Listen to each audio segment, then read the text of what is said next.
This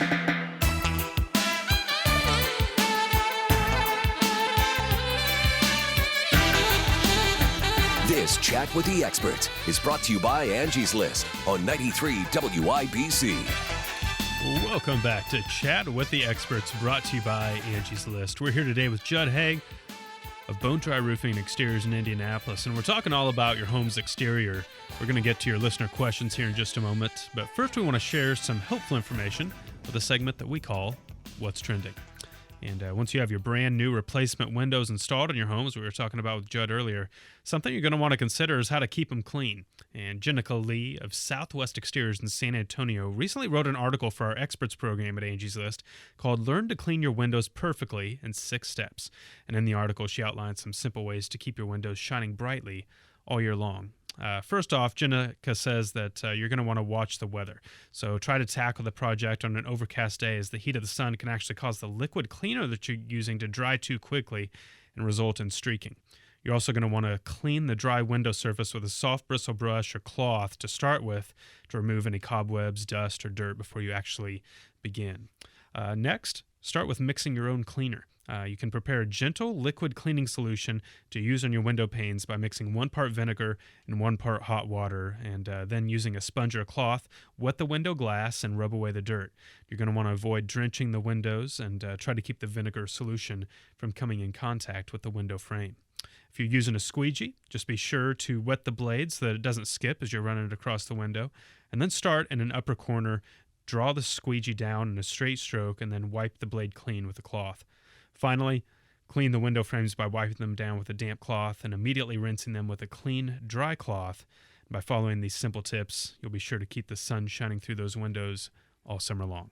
If you want more tips from Jenica and some of our other experts' articles, you can check out a whole lot of helpful content by going to angieslist.com/articles. All right, that's what's trending for this week, and now it's time to take some of your listener questions.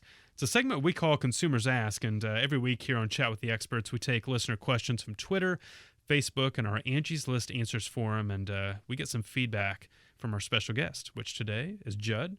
Judd, are you ready to give these folks some answers? Absolutely. All right, let's get started with Stephanie. She says that she recently read an article about the importance of properly installed flashing. What should her roofing contractor be doing in regards to her flashing? Well, and that's a good question. I mean, there's a couple different ways to make sure the flashing is installed properly. So obviously, when a roof gets completely replaced is the best time to make sure that all the flashings are installed properly. So the flashings, especially against any roof penetrations like a chimney or against any walls for a second story, need to make sure that all those flashings are both proper materials and properly installed. We get a lot of calls where rather than grinding into the mortar on a chimney, somebody will just kind of slap it to the face and caulk it there. That caulk gets dried out by the sunlight. We typically see, in 5 years, those start failing. Any water running down the face of that chimney will actually start going behind that flashing and into your attic space. Yeah, and then you've got a bad situation. Absolutely. So flashing is not the sexiest topic when it comes to roofing, but it's a really important piece of the overall project and making sure that you've got a good roof over your head. For sure, yeah. Kim wants to know what color or how color should factor in when it comes to home exterior changes and repairs. We talked a little bit about how much aesthetics play into it all. How do you work with a customer, and what options can you give them as they're thinking about how to pick the right siding or the right windows they're going to fit in with the color scheme of their home? Yeah, and we always recommend, rather than going from a picture they see online and trying to match the color to that or a little sample swatch, you actually get some of the real samples out there, because we talked about, there are so many different products available that if you get one from a different manufacturer that may look the same, it could actually end up being quite a bit different when the entire house is installed. So, if it's siding, we actually recommend seeing a piece of the siding, holding it up to the house, making sure it's what you want to see. If it's painting, get a little bit of the paint, put it on the exterior of the home so that we can make sure that that is the color that you want to go with. Yeah, that's really great to hear about actually bringing the product to the home and kind of see it that way. That really helps in the overall process. Mike says that he thinks his chimney crown may be leading to a leak. What can be done? Well, definitely want to have somebody come take a look at that chimney crown for them. Yeah. We see that a lot. It's just both from age and deterioration over time and from improper installation when it was done originally. You get a lot of water on top of those chimney crowns. If they are cement crowns, you get the water penetrating the cement. It freezes in the winter. We all see the potholes every winter. Yep. It's the same idea on top of your chimney. If you've got a galvanized chimney crown, those can crush under the weight of the snow. They actually become a pond where the water sits and starts to rust them out. So we do see a lot of leaks due to those. So if you think you have a problem, give a contractor a call. They should all do free estimates. Somebody should be able to come out, take a look at that, and definitely let you know what's going on. Yeah, it's never a bad time of year to get your chimney looked at. I know that a lot of folks are going to wait, start up the fireplace, and there's a problem. So anytime you can get your chimney inspected before it's time to start regularly using it, you're taking a step in the right direction there. Sal wants some tips for handling an exterior painting job on his 2-story home. What can you tell him to make sure that he gets the job done safely? Well, I think we heard a little tip earlier about checking the weather. That's a huge thing for us too. You never want to start a project with a chance of rain. You got to make sure that the temperature is warm enough that the paint's actually going to adhere properly. Yeah. And with a paint project, the prep work is actually majority of the work. You got to make sure that you properly prep the area. That means scraping off all the old paint, go ahead and wiping it down so that there's not any dust or debris still adhered to the old siding, just to make sure that all that paint, all that work you're doing is going to be worth it. Yeah, it's a huge part of getting the whole thing started. And one other thing to follow up on that, just because we see this question so often from some of the folks asking questions to Angie's List, and we've addressed it a little bit in our content in the past. Can I paint over my vinyl siding? What are your thoughts on that? You can.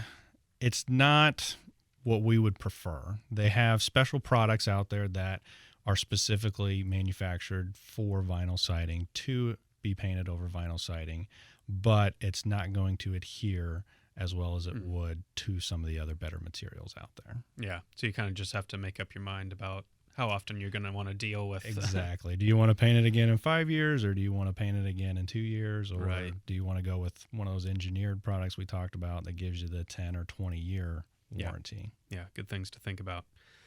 Chris wants to know what roofing maintenance items should he be considering during the spring and summer months? We kind of talked about the gutters. We see that a lot. Debris in the gutters will actually cause water to back up. If it gets so bad in the gutters that it actually backs up onto the roof, we can actually have situations where you get water damming up. We call it a dam, where the debris causes the water to flow backwards up underneath the shingles. Yep. So just like we talked about, make sure the gutters are cleaned out, that they're flowing properly, the water's draining away.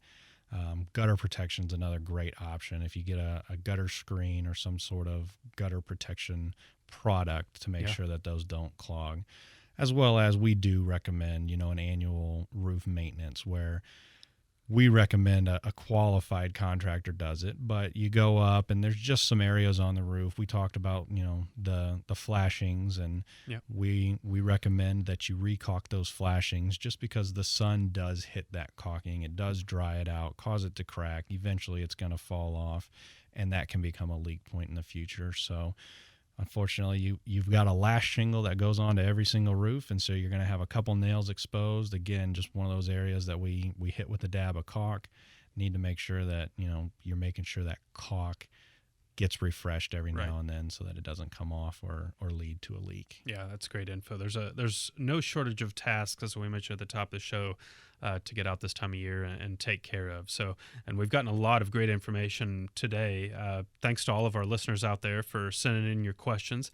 As always, if you've got one that you want to ask us, you can find us on Facebook, Twitter, and our Angie's List Answers forum. Ask us your question. We'll do our best to get you an answer. Judd, I want to thank you so much for coming on the show today. You shared just a wealth of great information. We really appreciate you taking the time to talk with us. It's been fun. I appreciate it too. All right. That'll do it for Judd Haig of Bone Dry Roofing and Exteriors, but we are not done yet. Coming up, we're going to welcome in Angie's List senior reporter Stacy Jordillo. It's our Writer's Block segment, and it's just around the corner. Stay right here. You're listening to Chat with the Experts, brought to you by Angie's List. Angie's List believes that hiring great local service providers should be easy. Whether you need a plumber or a pet sitter, you can find one at angieslist.com. See ratings and reviews in hundreds of categories, shop popular offers, and request scheduling assistance directly online. Memberships start at just $9.99 per year. That's less than $1 a month. Join today and get 40% off with promo code WIBC40. Visit angieslist.com to sign up.